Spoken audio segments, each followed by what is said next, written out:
Hello. I'd just like to give a little review on this plane that I bought from Banana Hobby, and just say a couple words about them in general as a company.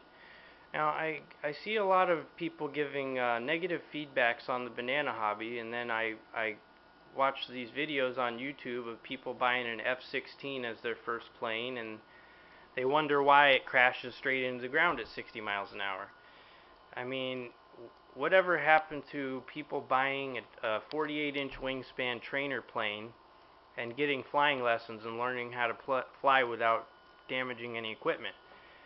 And I understand that Banana Hobby sells these things really cheap, so it enables you to buy something that you probably shouldn't be flying as your first plane.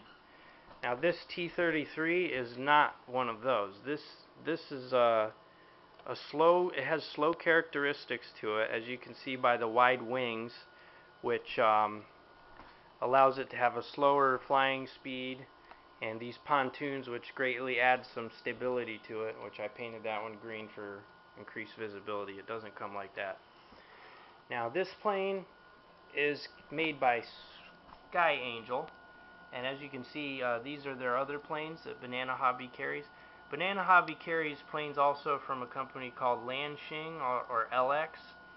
The Lanxing planes aren't really as good, in my opinion. I bought the F-117 Lanxing plane from Banana Hobby, and it's styrofoam. There's nothing really wrong with it. It's just the fact that anytime you crash it, the styrofoam just decides to disintegrate. This plane here is made out of EPO, which is a lot more durable. And I believe all the Sky Angel planes are EPO, which is the way to go, especially for a beginner. Now, I'm really pleased with this plane. It's got a magnetic hatch. I've already flown it twice. I got the airframe only, so I ended up sticking my Lanxing radio equipment in there from my first plane, the 117. I opted for 4-channel radio equipment for that Lanxing F-117 plane, and look at that, they gave me the 8-channel and the 8-channel receiver, so that's really cool. I mean, that's probably a lot more expensive, so maybe they were out of 4 channels for whatever reason, but I ended up coming out on top there. So as for this plane, it's really good. It's really stable, great for beginners. The only thing I really didn't like about it is there's a lot of seams visible, and like these bolts on the bottom are kind of monstrous that hold the wings on. These servo wires are orange, and there's a huge groove in the wing.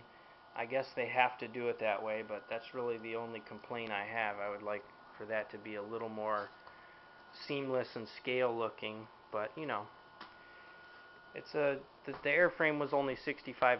It comes with the servos installed, and all the radio equipment is fine. I don't understand why people complain that the Banana Hobby radio equipment is junk and all that stuff when I've seen these videos.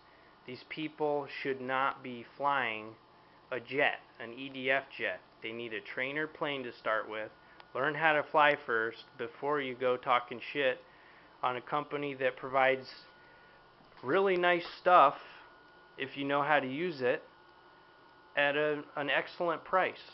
I mean, literally, I bought this plane and the F-117 both together for a little over $200, and they're very fast. They're very much fun. This plane here is capable of, I would estimate, about 80 miles an hour in a dive. I'm not really great at flying. I basically just circle it around overhead. I haven't gotten into any aerobatic type stuff yet, but the important thing is to be able to get the plane into the air and back on the ground in one piece, you know? And that's not how it happened with my Banana Hobby F-117. 100% my fault. There was no radio malfunction.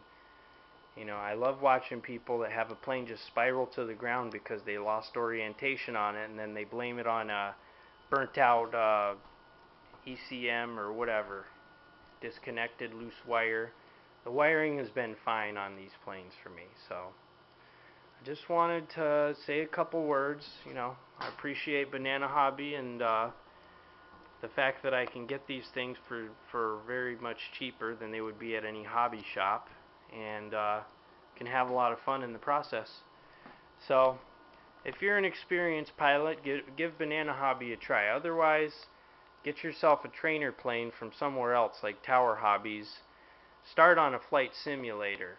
Don't go straight to an EDF jet if you're a new pilot. You will have problems, whether it's a Banana Hobby plane or an Exceed or anything like that. So, thanks for watching.